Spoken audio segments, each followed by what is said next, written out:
दोस्तों 23 जनवरी से पहले अडानी पूरे दुनिया के तीसरे सबसे अमीर आदमी थे। एक्सपीरियंस के कोई भी बिजनेस शुरू करना और उस बिजनेस में देश के सबसे बड़े नवंबर 2018 को प्रधानमंत्री नरेंद्र मोदी की अध्यक्षता में केंद्रीय मंत्रिमंडल की एक बैठक ने पब्लिक प्राइवेट पार्टनरशिप के तहत 6 हवाई अड्डों को प्राइवेटाइज करने के प्रस्ताव को इन प्रिंसिपल अप्रूवल दे दिया।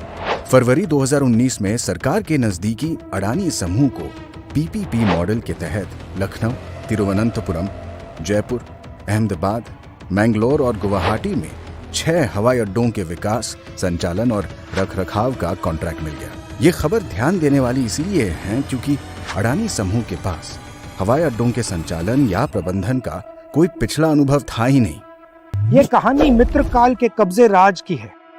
एयरपोर्ट पर कब्जा, पोर्ट पर कब्जा, रोड पर कब्जा, डिफेंस फोर्सेस पर कब्जा, मीडिया पर कब्जा, कोयले पे कब्जा, बिजली पर कब्जा और पूरी तरह भारत सरकार। और दोस्तों आज है 26 फरवरी, लगभग 1 महीने बाद वो दुनिया में 30वें स्थान पे भी नहीं रहे। अब आज हम इस वीडियो में इसी के बारे में चर्चा करेंगे। तो अगर आप नए हो तो चैनल को सब्सक्राइब कर लो और वीडियो को लाइक कर दो और पूरा देखना, आप कुछ सीख के ही जाओगे यहाँ से। चलिए दोस्तों वीडियो को शुरू करते हैं। दोस्तों अगर आप अडानी ग्रुप का वैल्यूएशन देखोगे तो 2017-18 के बाद, मैं ज्यादा पीछे नहीं जाऊंगा, 2017 से लेकर के 24 जनवरी 2023 से पहले अडानी ग्रुप ऑफ कंपनीज के वैल्यूएशंस को देखो कितना तेजी से भागा है। ऐसे लग रहा था जैसे अडानी की सारी कंपनियां सोना बनाने लगी हैं। अचानक से इतना गजब का तेजी आया है, ये हम जैसे छोटे रिटेल निवेशक को भी ये वैल्यूएशन हजम नहीं हो रहा था, क्योंकि कंपनी अपने बैलेंस शीट पे वैसा प्रॉफिट रजिस्टर ही नहीं कर रहा था जो उसके स्टॉक प्राइस को जस्टिफाई करे। ये हम सबको भी लग रहा था कि कुछ तो गड़बड़ है, लेकिन जिसकी लाठी उसकी भैंस। हम जैसे बहुत रिटेल निवेशक फोमो के चक्कर में, फियर ऑफ मिसिंग आउट के चक्कर में और इस चक्कर में बहुत रिटेल निवेशक भी फंसे हैं। लेकिन दोस्तों कहानी में ट्विस्ट तो तब आता है जब 24 जनवरी को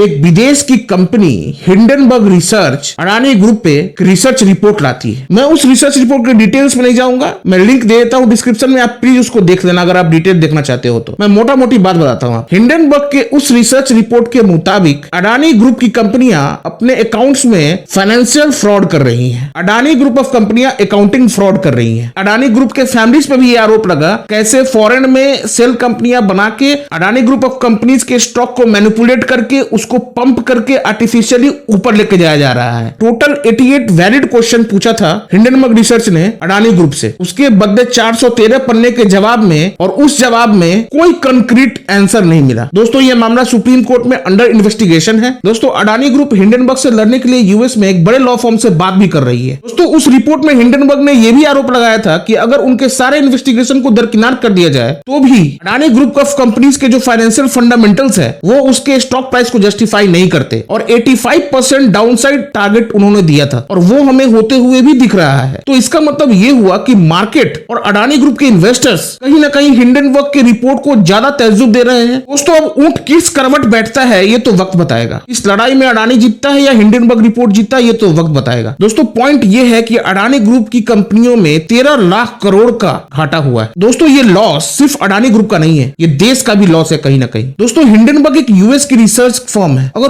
उसको वहां बैठे ये चीज दिख सकता है तो क्या हमारे देश में इतने बड़े बड़े एजेंसियां हैं जिसपे हम भरोसा करते हैं अपने पैसे को लेके, जैसे सेबी क्या कर रही थी, CBI, ED, income tax department, government of India, ये सब क्या कर रही थी। अब बताओ रिटेल निवेशक किसके भरोसे इन्वेस्टिंग करेगा स्टॉक मार्केट में। स्टॉक मार्केट में इन्वेस्टमेंट एक रिस्क होता है, लेकिन ऐसा रिस्क, अकाउंटिंग फ्रॉड का रिस्क, स्टॉक मैनिपुलेशन का रिस्क, इसी के लिए तो सेबी को बैठाया गया है। क्या आपने कभी देखा है सेबी को प्रेस कॉन्फ्रेंस करके साफ साफ कहते हुए इस मुद्दे के बारे में? फिर रिटेल निवेशक किस पे भरोसा करे? क्या सेबी का ये काम नहीं है कि अगर किसी कंपनी में 4 साल से इतना ज्यादा स्टॉक एप्रिसिएशन हुआ है तो उसको इंटरनली इन्वेस्टिगेट करे? अगर फंडामेंटल जस्टिफाई कर रहे होते तो स्टॉक का ये हाल नहीं होता। तो दोस्तों कौन अकाउंटेबल है इसके लिए? चलो 1 मिनट के मान लेते हैं कि अडानी ये केस जीत जाती है तो क्या होगा? फिर से अडानी ग्रुप में अपर सर्किट लगना चालू हो जाएगा। लेकिन ये जो रिटेल निवेशक का लॉस हुआ है उसका क्या? उसके लिए कौन जिम्मेदार है? दोस्तों आप मुझे कमेंट करके बताओ, क्या मैं सेबी के रोल्स एंड रिस्पॉन्सिबिलिटी के बारे में सोच रहा हूं वो सही सोच रहा हूं या गलत सोच रहा हूं, या वो सेबी का काम नहीं होता है? हो सकता है मैं गलत हूं, आप मुझे करेक्ट करो। दोस्तों अगर ये वीडियो अच्छा लगा तो प्लीज लाइक करना और अच्छे और जेन्युइन कंटेंट के लिए हमारे चैनल को सब्सक्राइब करो और कमेंट में जरूर बताओ कैसा लगा आपको ये वीडियो।